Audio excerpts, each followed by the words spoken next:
फिर काम की तलाश में बैंड्रा के एक सैलून में जा पहुंची। कविता, ध्यान से देखना, मैं जो स्टेप बता रही हूँ।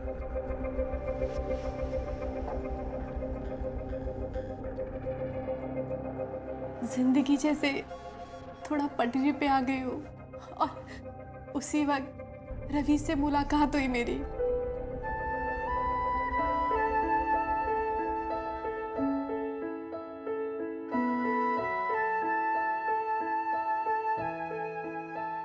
और हम दोनों ने शादी कर ली।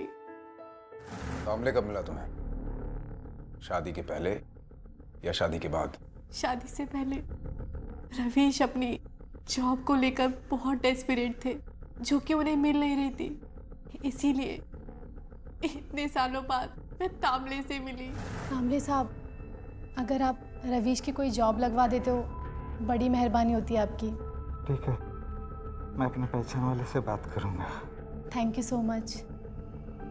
आप आराम करिए, मैं इधर ही बैठी हूँ। हाँ, मुझे लगा कि शायद वो रवीश को कोई काम दिला दे। तो इसमें छुपाने वाली कौन सी बात थी? अंकल जिन लोगों को मेरा खिराक बनाकर लाया करते थे, उन्हीं में से एक था तांबले। बस इसीलिए मैंने आप लोगों को नहीं बताया। हम सबके जीवन में ऐसी कुछ सच्चाइयां होती हैं जिन्हें हम समाज और अपनों द्वारा अस्वीकार कर दिए जाने के डर से छिपा कर रखते हैं। लेकिन इन हालात में जहां पुलिस उसके अपने परिवार के साथ हुए इतने बड़े हादसे की सच्चाई को सामने लाने के लिए दिन रात एक कर रही थी, वहां उसका खुद से जुड़ी सच्चाई को छिपाना गलत था। फिलहाल पुलिस ने कविता की बात पर यकीन कर लिया, लेकिन क्या कविता वाकई सच बोल रही थी? कविता का यह अपहरण कहीं किसी दूसरी प्लानिंग का हिस्सा तो नहीं था जिसे वो इस अंकल के साथ मिलकर अंजाम देना चाहती थी?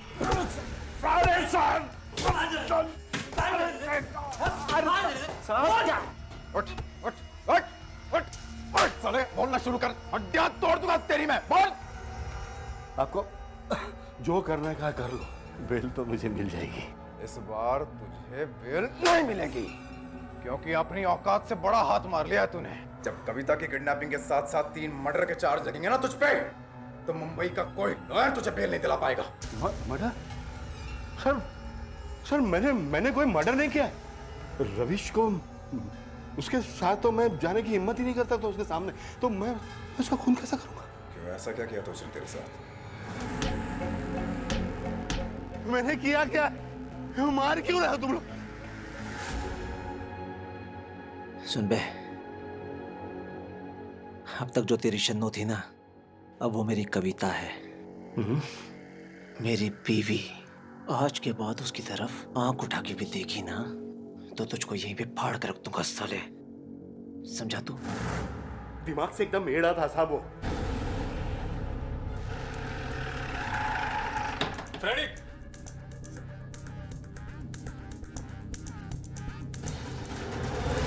अंदर जाएगा। Yes sir.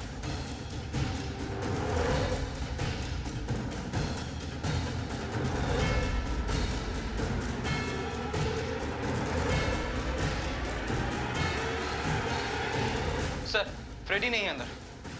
तुम एम्बुलेंस को फोन करो। Yes. Hello, control room. Smart बनते हैं, स्मार्ट बनते हैं। क्या चक्कर था? फ्रेडी क्या चक्कर था? भाग क्यों रहा था हमसे? भाग क्यों रहा था हमसे? बोल बोल। सर, वो अपन को मार डालेगा, जैसे उसने राविश को मारा था। किसने मारा राविश को? सर, पाटिल, जिसे हमने लूटा था।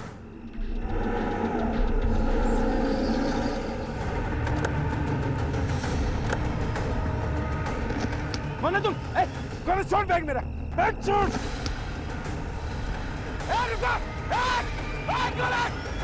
सर, पाटिल मेरे और मेरे दोस्तों के साथ बहुत दिनों से पीछे लगा था। मेरा एक जो फ्रेंड था जो इस सब रॉबरी में शामिल था, पाटिल ने सर उसे ढूंढ निकाला। फ्रेडी किधर है? सर, मुझे नहीं पता सर। सर, मुझे नहीं किधर है पता। तेरा बॉस? नहीं पता सर, मुझे नहीं पता। किधर है फ्रेडी? सर, उसकी टांगे तक तोड़ दी उसने। मतलब तुम्हारी इस लूट में राविश भी शामिल था? नहीं सर, राविश हमारे साथ लूट में शामिल नहीं था। सर, मैंने उसे ऑफर भी किया था, लेकिन उसने मना कर दिया। रवीश, मेरी बात तो सुन भाई। रवीश क्या कर रहा है? तो लास्ट टाइम क्यों बैक आउट कर रहा है? तुझे पता ना पैसों की कितनी जरूरत है। मैं जानता हूँ यार, मुझे पैसों की बहुत जरूरत है, लेकिन मैं कविता को प्रॉमिस कर चुका हूँ यार कि मैं आगे से कोई गलत काम नहीं करूंगा। और मैं वो मैं उसका प्रॉमिस तोड़ नहीं सकता। भाई प्लीज यार लास्ट टाइम कर देना, इसके बाद मैं बिल्कुल नहीं बोलूंगा तुझे, पक्का प्रॉमिस। रविश सॉरी यार। उस दिन कविता ने मुझे मिलने के लिए बुलाया और उसने मुझे वार्निंग दी कि अगर तुम आगे से रविश को किसी गलत काम के लिए बुलाते हो तो इसका अंजाम बहुत बुरा होगा। कसली रॉबरी साहब, मेरे साथ कोई रॉबरी नहीं हुई और ना ही मैंने कोई कंप्लेन किया। चलिए अपने वकील को तो आप लेके आए गए हैं, ऐसा करते हैं आपके अकाउंटेंट को हम बुला लेते हैं अकाउंट स्टेटमेंट के साथ। पता चल जाएगा कि उस दिन की सेल का पैसा बैंक में जमा हुआ था या नहीं। अदालत में यह भी जवाब देना पड़ेगा आपको कि फ्रेडी की जिस दोस्त की टांग आपने तोड़ी, क्यों तोड़ी। फ्रेडी ने अपने दोस्तों के साथ मिलकर मेरा पैसा लूटा था साहब, लेकिन जब तक मैं उस तक पहुंचता वो गायब हो गया। रविश के माँ बाप को क्यों मारा? रविश? ये रविश कौन है? कौन रविश? अच्छा, कौन रविश? समझाओ अपने क्लाइंट को। ट्रिपल मर्डर का चार्ज है इस पे। रविश फ्रेडी का बेस्ट फ्रेंड था। इससे पहले फ्रेडी के साथ हर मामले में इन्वॉल्व रहा करता था, लेकिन इस मामले में उसका कोई हाथ नहीं था। मगर तुझे लगा कि फ्रेडी और बाकी के लोगों की तरह तेरे साथ हुई लूट में रविश भी शामिल था, इसलिए तूने रविश को मार दिया और उसके माँ बाप को भी। ये बिल्कुल गलत है साहब, मैं तो रविश को जानता तक नहीं। हाँ, मैंने उसके दोस्त को मारा, मैं फ्रेडी को ढूंढ भी रहा, सिर्फ अपना पैसा वापस पाने के लिए। अभी उनका खून करके मेरे को क्या मिलता साहब? मैं सच बोल रहा हूँ, मैंने जब उस लड़के को मारा तो उसने सिर्फ मुझसे 2 नाम लिए, एक गौरांग और दूसरा फ्रेडी। रविश का तो उसने नाम भी नहीं लिया साहब।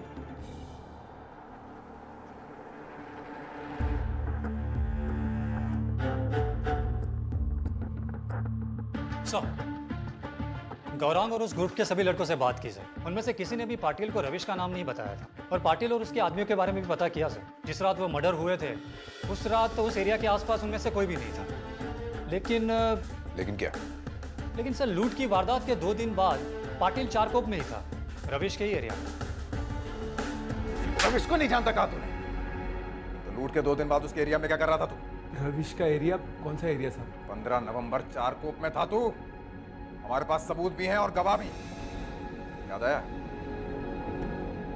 चल बता, क्या कर रहा था? साहब 15 तारीख को गया था मैं चारकोप में, लेकिन रविश वहाँ रहता है ये मुझे नहीं पता था। मैं तो उसको जानता भी नहीं हूँ रविश को।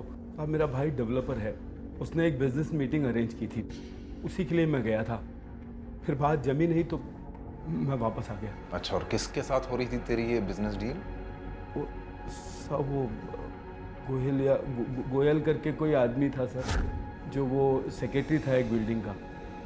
उसका कहना था कि उसके पास बिल्डिंग के सारे फ्लैट हैं और वो सस्ते दामों पे हमें दिलवा देगा, फिर हम वो बिल्डिंग तोड़कर वहाँ पर टावर बना सकते हैं। इसके लिए मोटी रकम भी मांग रहा था। पहले तो हम तैयार हो गए थे, फिर हमने उससे पेपर मांगे तो उसके पास फ्लैट के कोई पेपर नहीं थे सर। तो फिर हमने बोला कि मीटिंग बाद में करेंगे, कि ज़्यादा मुझे कुछ नहीं पता। सर लगता है पाटिल झूठ बोल रहा है। बिजनेस डील के लिए ठीक रविश के एरिया में ही उसी की बिल्डिंग में जाना काफ़ी बड़ा इत्तेफाक लगता है, जो कि पॉसिबल नहीं लगता। फिलहाल तो मुझे इसकी यही बात ठीक लग रही है कि अगर इसने दूसरे लड़के की सिर्फ टांग तोड़ के उसे छोड़ दिया तो रविश को क्यों मारेगा, और साथ में उसके माँ बाप को भी। और रविश के दोस्त भी कह रहे हैं कि उन्होंने रविश का नाम नहीं लिया, इसलिए इसकी पॉसिबिलिटी तो थोड़ी कम है। अभी तो गोयल से मिलते हैं चल के, पता तो चले कि पाटिल की डील वाली बात कितनी सच्ची है। इसे पहचानते हैं, हमारे लॉकअप में है इस वक्त, रविश और उसके माँ बाप के खून के सिलसिले में। एक कहानी सुनाई है इसने और उसमें आपका जिक्र है। कुछ कहना चाहेंगे इस बारे में? सर इसने आपको क्या बताया वो तो मुझे पता नहीं, खाली बात हुई थी सर, ऐसा कुछ सीरियस नहीं। तो कविता और बाकी के 2 लोगों को फ्लैट्स बेचने की सलाह क्या धर्म का काम करने के लिए दी थी आपने? नमस्ते बेटे। नमस्ते गोयल साहब। यहाँ की सोसाइटी की मीटिंग में भी आपने सब लोगों से यही कहा ना कि क्योंकि इस बिल्डिंग में मर्डर्स हो चुके हैं इसलिए यहाँ की फ्लैट्स की कीमतों पे असर पड़ेगा और आप वो फ्लैट ज्यादा कीमत में बिकवा सकते हैं। तो जाहिर सी बात है ना, इस मर्डर का फायदा उठाने की फिराक में आप। तो ऐसा तो नहीं कि पाटिल के साथ मिलकर आपने मर्डर्स करवाए? सर मैं बहुत शरीफ आदमी हूँ, ये कत्ल वत्ल के बारे में तो सोच भी नहीं सकता हूँ सर मैं। सर आपको कोई गलतफहमी हुई है सर। कुछ 1 महीने पहले रविश को जान से मारने की धमकी दी थी तुमने मिस्टर शरीफ गोयल। सर वो तो गुस्से से सर, गुस्से में निकल गया था सर, जबकि मेरी कोई गलती भी नहीं थी सर। वो राविश के साथ झगड़ा हुआ था सर, वो गलती राविश की थी, मैं तो चुपचाप जा रहा था सर।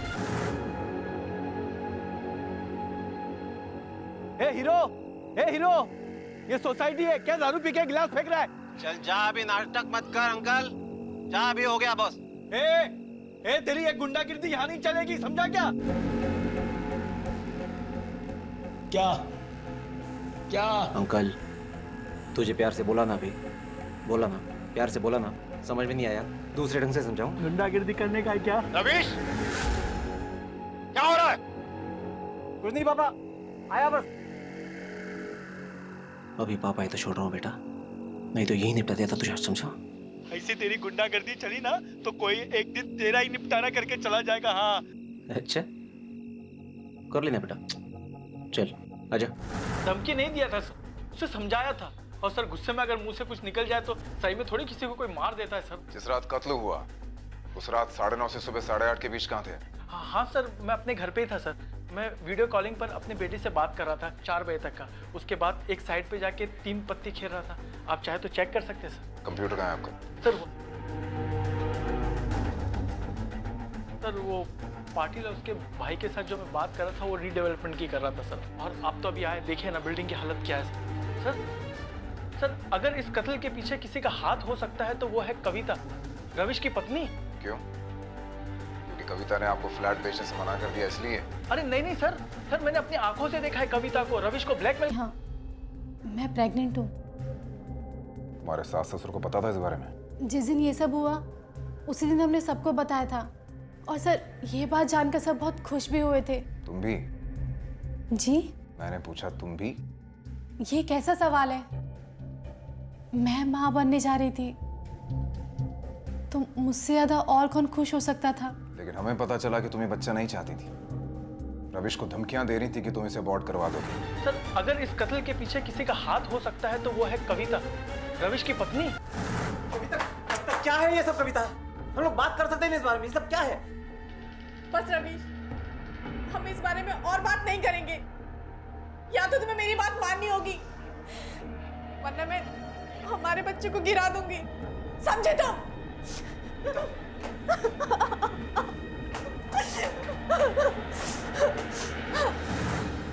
हाँ सर, मैंने रवि से ऐसा कहा था क्योंकि वो और उसके दोस्त मिलकर कुछ प्लानिंग कर रहे थे।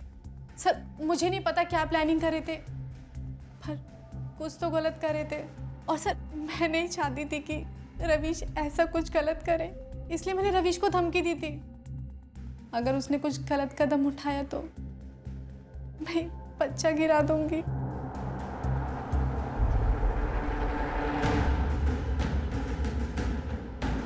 मुझे ये बेचना है, इसका कितना मिलेगा? चेक करते हैं।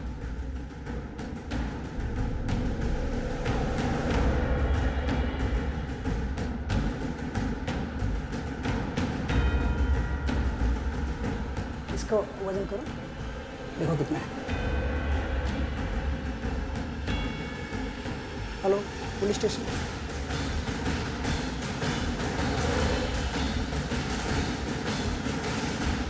इसके साथ और भी जेवर थे, वो नहीं बेचना तुम्हें?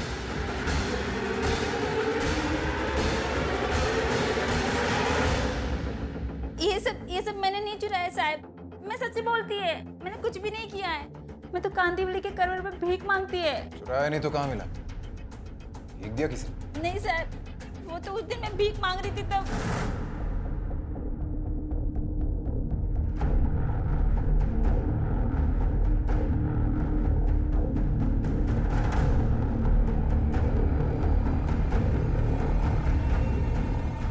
इस औरत ने ये बैग फेंका, उसे पहचान सकती हो? नहीं सर, मैं उसका चेहरा नहीं देख पाई सर। लेके जाओ उसे। नहीं साहब, मैंने कुछ भी नहीं किया है साहब, मैं सच्ची बोलती है साहब, मैंने कुछ भी नहीं किया है।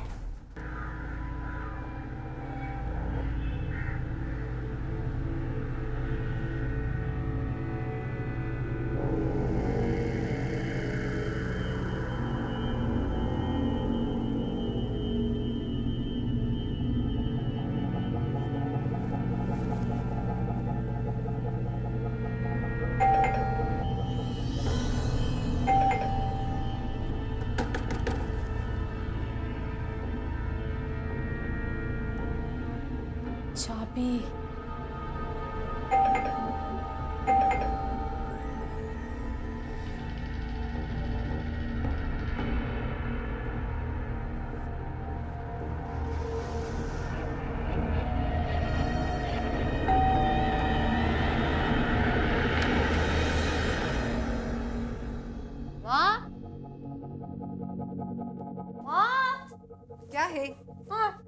अरे कविता, इतनी सुबह सुबह क्या बात है बच्चा? मम्मी जी, या रवीश आपको चाबी देकर गए हैं? नहीं तो, मुझे किसी ने नहीं दी। अरे गए होंगे यहीं कहीं, रवीश को फोन कर दे। आंटी मैंने फोन लगाया उन्हें, फोन स्विच ऑफ जा रहा है। सब ना मंदिर गए होंगे। लेकिन रवीश तो दोपहर से पहले उठता ही नहीं है, तो मंदिर कैसे जाएगा? अब तू चल अंदर चल, चाय पी ले, तब तक आ जाएंगे। आजा। नहीं आंटी जी, मुझे पास ही में छोटे मोटे काम है, तब तक मैं वो कर लेती हूँ, और जब तक सब आ भी जाएंगे। Thank you. ठीक।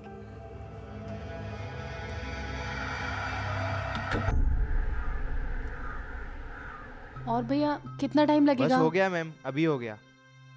मैडम, जब तक आप ये रजिस्टर ले लो, इसमें आपका नाम और नंबर लिख दीजिए। पुलिस वाले पूछते हैं हम लोगों को।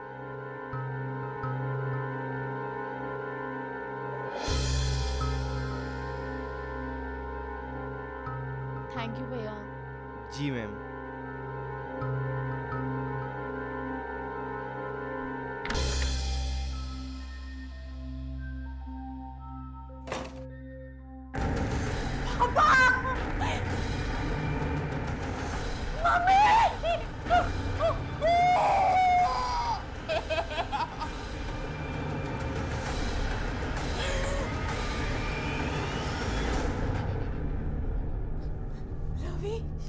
रवीश,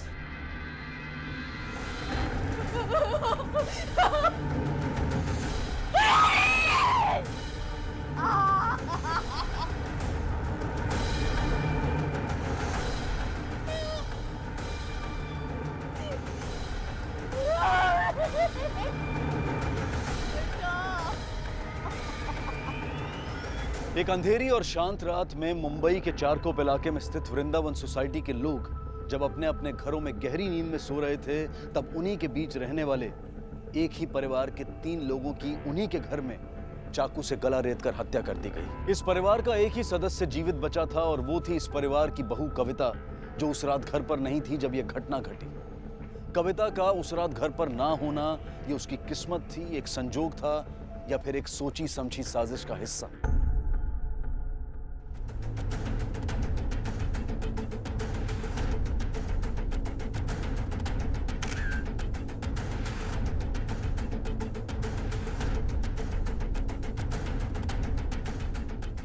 सर, ये विक्टिम्स की बहू कविता।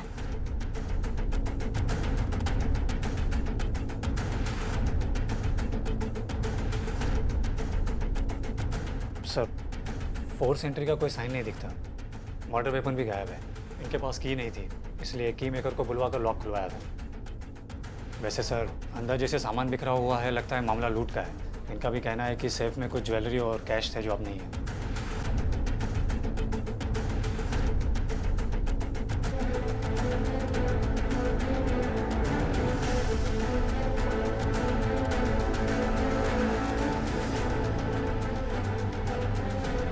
तो और बाकी विक्टिम्स की कॉल रिकॉर्ड से कर लो। कौन कहाँ था, किसने किससे क्या बात की, सारी इन्फॉर्मेशन चाहिए।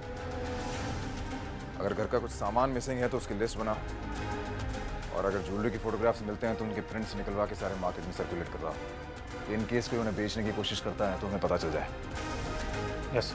तुम कह रहे थे कि कविता सुबह घर पे आई, तो रात भर कहाँ थी? सर, वो बताने से मना कर रही है।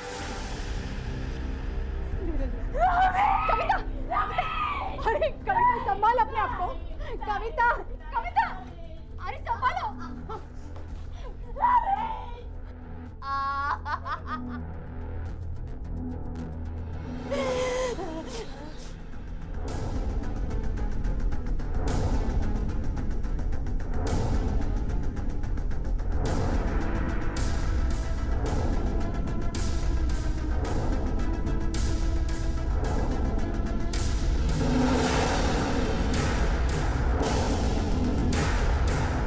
देखिए, अगर आप चाहती हैं कि जिन लोगों ने भी आपके परिवार के साथ ये सब किया है उन्हें सजा मिले, तो आपको हमारे साथ कोऑपरेट करना पड़ेगा। कल रात आप घर से कितने बजे निकली थी? 9:30 बजे, डिनर के बाद। ज़्यादा कुछ काम करने की ज़रूरत नहीं पड़ेगी। मम्मी जी, आज मेरे फ्रेंड का संगीत है, तो मैं सुबह आऊंगी। जाओ बेटा। अरे सुन तो, कितनी प्यारी दिख रही है, नजर तो उतार लूं। अरे अब नजर उतार के क्या होगा मम्मी? मेरी नजर तो पहले उस पर पड़ चुकी है। तू चुप कर, कुछ भी बोलता रहता है। जा बेटा तू अपना ख्याल रखना। बाय। सब कुछ रोज की तरह था। आपने बताया कि आज सुबह आप 8:15 पे घर आई।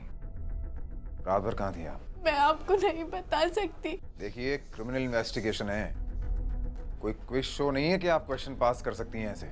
हमने पूछा है इसलिए आपको बताना पड़ेगा कि कल रात आप कहाँ थी। सर मैंने आपसे कहा ना, मैं जानती हूँ, मगर मैं आपको नहीं बता सकती। I am sorry. कविता ने बताया कि उनके घर की चाबी आप लोगों के पास रहती थी। सालों पहले सर। अब कविता और रविश की शादी हो गई तो रविश ने चाबियाँ वापस ली। कविता को ज़रूरत पड़ती है इसके लिए। कविता ने हमें बताया कि आप रविश से शादी करना चाहती थी। अगर आपको सच जानना है तो सामने वाले आहूजा से पूछिए, मुझसे ज्यादा वो बताएंगे मेरी फैमिली के बारे में। सर, रविश और मैं बचपन से ही बहुत अच्छे दोस्त थे। कविता ने आपको मेरे और रविश के बारे में सब कुछ बताया, पर अपने बारे में नहीं बताया कि वो मसाज पार्लर में काम करती थी। तो आंटी जी को ये बात पसंद नहीं थी। उन्होंने मुझसे एक बार कहा भी था कि उन्हें लगता है कि कविता ने रविश को फंसा के शादी की है। आपको क्या लगता है? मुझे क्या लगेगा, वो तो रात को देर से आती थी और कभी कभी तो नहीं भी आती थी। पर एक बात मैं आपको ज़रूर कहूँगी कि वो जैसी दिखती है वैसी है नहीं। सामने के फ्लैट में इतना कुछ हो गया और आप लोगों को पता ही नहीं चला। किसी ने कुछ देखा नहीं, कुछ सुना नहीं। सुनने में थोड़ी अजीब सी बात ज़रूर लगती है ना? हमें जल्दी सोने की आदत है। कल रात 10 बजे के करीब में जब सोने गई तो उनके घर से टीवी चलने की आवाज़ आ रही थी। उसके बाद मेरी आँख लग गई और उसके बाद क्या हुआ कुछ पता नहीं चला सर। अनु की माँ ने रात 10 बजे उनके घर से आती टीवी की आवाज़ें सुनी, लेकिन कविता को सुबह टीवी ऑन नहीं मिला। इसका मतलब वो लोग रात 10 बजे तक तो जिंदा थे। यानी जो कुछ भी हुआ रात 10 से सुबह 8:30 बजे के बीच में हुआ। अनु और उसकी माँ तो जल्दी सो जाते हैं, लेकिन किसी न किसी ने कुछ ना कुछ तो सुना होगा। बाकी लोगों से बात करके देखो। यस। इस सोसाइटी में 4 बिल्डिंग है और तुम वॉचमैन अकेले ही हो? जी साहब, बाहर का आदमी बिल्डिंग में आया भी नहीं, इस बात की मैं गारंटी देता है। साहब ये रजिस्टर देखिए।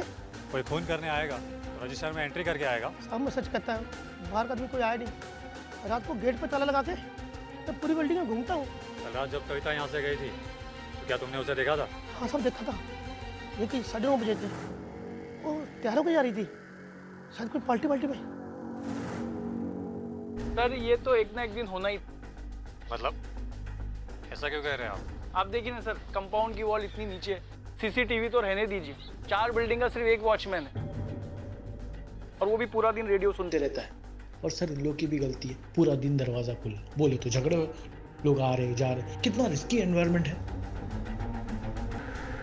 सर इस मामले का तो सिरा तक हमारे हाथ में नहीं आ रहा है। अब कैसे पता चलेगा कि बैग फेंकने वाली औरत कौन थी? हो सकता है कि सर वो कविता ही हो। बिल्कुल हो सकता है। वॉचमैन ने हमें ये बताया कि उस रात बाहर से कोई भी अंदर नहीं आया और ना ही उसने कोई आवाज़ सुनी। इससे यही लगता है कि वो जो कोई भी है बिल्डिंग के अंदर का ही आदमी, वरना शर्माज ना तो इतनी रात उसके लिए दरवाज़ा खोलते और ना ही उसका दिया हुआ कुछ खाते। एक काम करो, उस बिल्डिंग के हर आदमी और फैमिली का सेल लोकेशन निकलवाओ जिसका रविश और उसके माँ बाप से कोई संबंध है, और ये भी पता लगाने की कोशिश करो कि वो बैग फेंकने वाले इंसिडेंट के वक्त मंदिर के आसपास कौन था। और एक काम करो, एक टीम को कविता के एरिया में भेजो और सारे मेडिकल स्टोर से ये पता लगाने की कोशिश करो कि जो सेडेटिव्स हमें विक्टिम्स की बॉडी से मिले थे, क्या वो कविता की बिल्डिंग से खरीदे थे किसी ने? अब तक सामने आई हर बड़ी छोटी पहेली को हल करने के बाद ये पहली बड़ी कामयाबी थी जो इन्वेस्टिगेटिंग टीम के हाथ लगी थी। उन्होंने रवीश और उसके परिवार की हत्या के बाद उनके घर से लूटे गए जेवर बरामद कर लिए थे। हालांकि ये एक बड़ी उपलब्धि थी, लेकिन फिर भी इससे इस केस को सॉल्व करने में कोई खास मदद नहीं मिल पाई, क्योंकि जिस औरत से गहने बरामद किए गए थे उस औरत ने उस महिला का चेहरा नहीं देखा था जिसने इन्हें फेंका था। पिछली हर बार की तरह इन्वेस्टिगेटिंग टीम फिर से एक बार खाली हाथ खड़ी थी, बिना किसी सबूत के, बिना किसी क्लू के। लेकिन ये एक सोच थी, या यूं कहिए कि पुलिस की एक गट फीलिंग थी कि इस घटना को अंजाम देने वाला कोई बाहरी व्यक्ति नहीं बल्कि उसी बिल्डिंग का कोई है। या तो वो रवीश और उसके परिवार का कोई अपना है या फिर उनका कोई बहुत करीबी। और पुलिस की ये फीलिंग सही साबित हुई और जो चेहरा सामने आया उसने सबको चौंका दिया। सर कॉल रिकॉर्ड की डिटेल्स आ गई है। उसे पता चला है कि सर उस दिन कर्वे रोड पर ये एक ही नंबर एक्टिव था।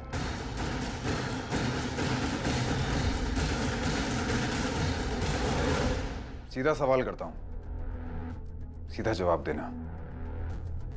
रविश और उसके माँ बाप को क्यों मारा? मैंने मारा? क्या बोल रहे हैं आप? झूठ मत बोलो। 17 तारीख को एक औरत ने रविश के घर से लूटी कैश और ज्वेलरी कांदीवली के गणेश मंदिर के पास पड़े डस्टबिन में फेंक दी थी। जो वहां बैठी भिखारन ने देख लिया, मगर वो उस औरत का चेहरा नहीं देख पाई। हमें वो बरामद हुआ है। ये तुम्हारे फोन रिकॉर्ड से भी ये पता चलता है कि जिस वक्त वारदात हुई तुम्हारा फोन गणेश मंदिर के आसपास था। मतलब ऑब्वियसली तुम वहां थी। सर, मेरे फोन की लोकेशन मंदिर? सर, मैं मंदिर सिर्फ 3 दिन जाती हूँ वीक में। सर, मैंने कुछ भी नहीं किया है। और दूसरा सबूत, ये नशीली दवा तुम लेती हो? हाँ। यही नशीली दवा रविश और उसके माँ बाप के ब्लड में मिली है। एंटी डिप्रेसेंट है ना ये। तुम्हारे डॉक्टर ने प्रिस्क्राइब की थी ना तुम्हें ये, और कत्ल के 2 दिन पहले तुमने इसी एरिया के मेडिकल स्टोर से खरीदी थी ये। सच है कि नहीं? सर, मैं मानती हूँ मैं डिप्रेशन की दवाइयाँ लेती हूँ। वेडनेसडे, थर्सडे, फ्राइडे मंदिर भी जाती हूँ। पर सर, मैंने रविश को नहीं मारा। सर, मैंने किसी को भी नहीं मारा। लेकिन 17 नवंबर को ना वेंसडे था, ना थर्सडे था, ना फ्राइडे था, फिर भी तुम गई थी, जो कि तुम नहीं जाती हो। जाहिर है ना कि तुम भगवान के दर्शन करने नहीं गई थी, अपने पाप धोने गई थी वहां। इसीलिए लेने आए तुम्हें। ये क्या उसे? एक मिनट सर, उस दिन मंडे था और मैं मंडे को मंदिर नहीं जाती हूँ। मैं घर पर ही थी और मेरा फोन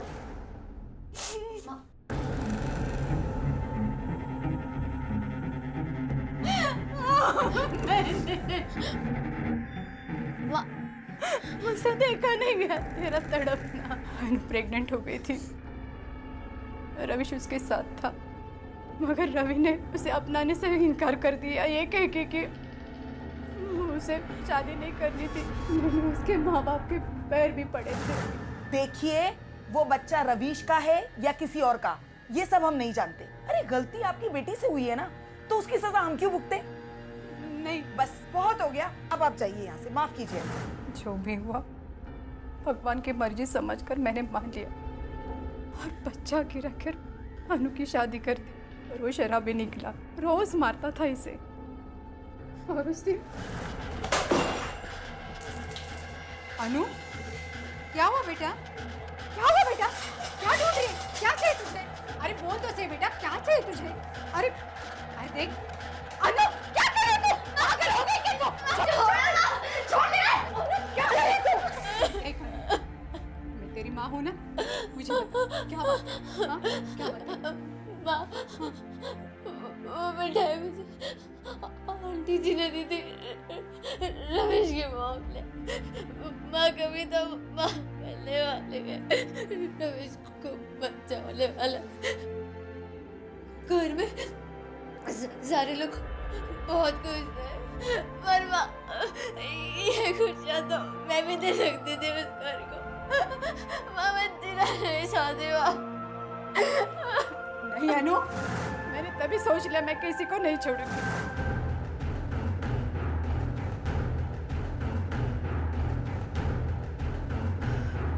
बहन जी, गर्मा गर्म खीर लाई हूँ। अरे वो किस खुशी में भाई? अरे आपके घर में नया मेहमान जो आने वाला है।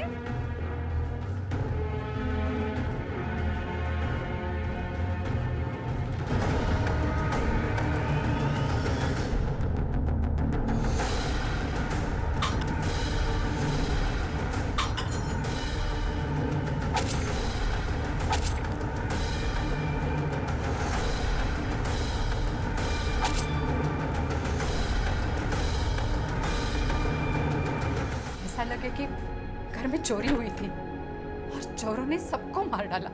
सारी चीजें मैंने बिखेर दी थी और पैसे जेवर सब निकाल लिए थे मैंने वहां से।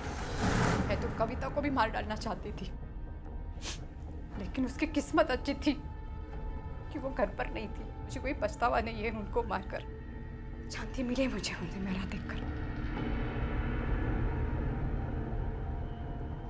नहीं माँ माँ माँ अरे अन्नू रवीश से प्यार करती थी जो कि अधूरा रह गया था, और अन्नू की मां ने इसे हर उम्मीद का अंत समझ लिया था, जिससे उनके मन में निराशा ने जन्म लिया। निराशा ने नफरत को पैदा किया और इसी नफरत ने उन्हें 3 इंसानों का कातिल बना दिया। दूसरी तरफ कविता ने अनाथ होकर भी जिंदगी से लड़कर अपना प्यार, अपनी खुशियों को हासिल किया, लेकिन तकदीर ने उससे वो सब कुछ छीन लिया जो उसने हासिल किया था, जो उसने पाया था, उसका परिवार, उसका पति, सब कुछ। लेकिन फिर भी उसने उम्मीद का दामन नहीं छोड़ा और 6 महीने के बाद कुदरत ने उसे फिर से जीने का मौका दिया। उसके बच्चे ने उसके जीवन में वो रंग फिर से भर दिए जो उस हादसे की वजह से कहीं खो गए थे। नाउम्मीदी का अंधेरा चाहे कितना भी गहरा क्यों ना हो, लेकिन इतना गहरा कभी नहीं हो सकता कि उम्मीद की किरण को रोक सके। जरूरत है तो अपने आप पर यकीन रखने की। इसी विचार के साथ अब मैं अनूप सोनी आपसे विदा लेता हूं। फिर मुलाकात होगी अगले एपिसोड में जुर्म की एक और कहानी के साथ। तब तक अपना और अपने परिवार का ख्याल रखें और देखते रहें क्राइम पेट्रोल डायल 100। सबक एक को सीख हम सबको। जय हिंद।